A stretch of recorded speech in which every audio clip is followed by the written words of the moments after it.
İqtisadi İslahatların Təhlili Kommunikasiya Mərkəzi möhtərəm cənab Prezident İlham Əliyevin apardığı uğurlu struktur və institusional islahatlar çərçivəsində 10 il bundan əvvəl yaradılmışdır. Mərkəzin əsas mandatı ölkədə aparılan iqtisadi və sosial islahatlar paketinə dəstək vermək və bir beyin mərkəzi olaraq bu islahatları analitik bazasını hazırlamaqdan ibarətdir. Onu qeyd etmək istəyirəm ki, son 10 il ərzində İqtisadi İslahatların Təhlili Kommunikasiya Mərkəzi 40-dan çox strategiya, dövlət proqramı, tədbirlər planı və digər bu kimi sənədlərin monitorinq və qiymətləndirməsini həyata keçirmiş və bunun əsasında böyük verilənlər bazası yaratmış və data əsaslı idarə etmə üçün çox böyük töhfələr vermişdir. Nəzərə almaq lazımdır ki, bu proqramların içərisində həm ölkənin sosial-iqtisadi inkişaf proqramları, həm regional inkişaf proqramları, həm də ki, sahəvi və sektorları əhatə edən dövlət proqramları olmuşdur.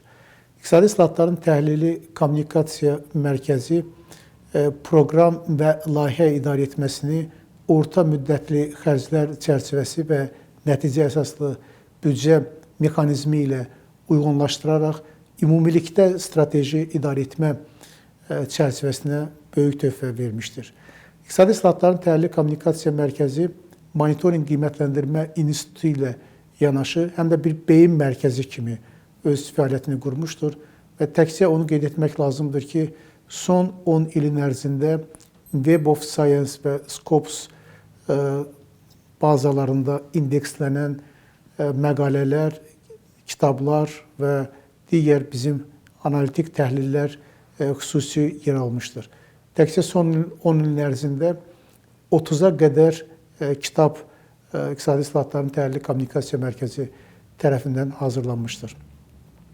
Bu müddət ərzində beyin mərkəzi kimi bizim fəaliyyətimiz təkcə Azərbaycan çərçivəsində olmamışdır.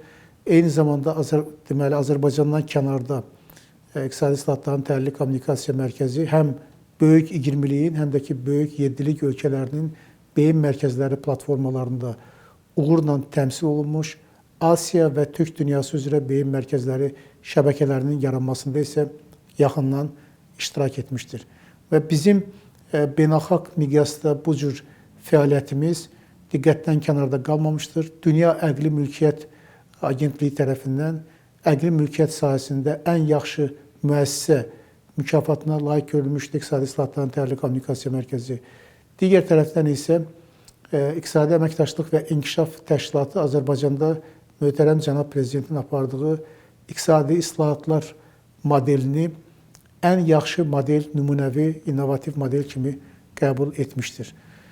Xüsusi olaraq qeyd etmək lazımdır ki, cənab Prezidentin tapşırıqlarına uyğun olaraq biz həm də Azeksport portalını yaratmışıq və Azeksport portalı Asiya İnkişaf Bankı tərəfindən Asiyada 15 ən yaxşı elektron ticarət platformalarından biri kimi qiymətləndirilmiş və bugünə qədər Azeksport portalı Amazon, eBay, Alibaba və digər bu kimi böyük elektron ticarət platformaları ilə yaxından əməkdaşlıq qurmuşdur. Bir pəncərə ixracat dəstək mərkəzi son 10 il ərzində 1,5 milyard dollardan artıq qeyri-neft ixracının həyata keçirilməsində yaxından iştirak etmişdir. Enterprise Azərbaycan portalı isə bildiyiniz kimi 4 startup məktəbi təşkil etmişdir. Onlardan biri böyük İpək yolu üzərində yaradılmış startup məktəbi idi. Digəri isə 5 qitə və 500 startup təşəbbüsü ilə həyata keçirilmişdir. Rəqəmsal ticarət qovşağı layihəmiz isə dünyada ilk mobil rezidentlik təqdim edən platforma olmuşdur. Ümumilikdə İqtisadi İslahatların Təhlili Kommunikasiya Mərkəzinin 10 illik yubileyinin Azərbaycanın ərazi bütövlüyünü, suverenliyini tam bərpa etdiyi bir şəraitdə keçirtmək bizim üçün çox böyük fəxrdir və qürur mənbəyidir. Bundan sonra da İqtisadi İslahatların Təhlili Kommunikasiya Mərkəzi qüdrətli Azərbaycan dövləti, rəqabət qabiliyyətli iqtisadiyyat və sosial rifah sahəsində xidmətlərini davam etdirəcəkdir.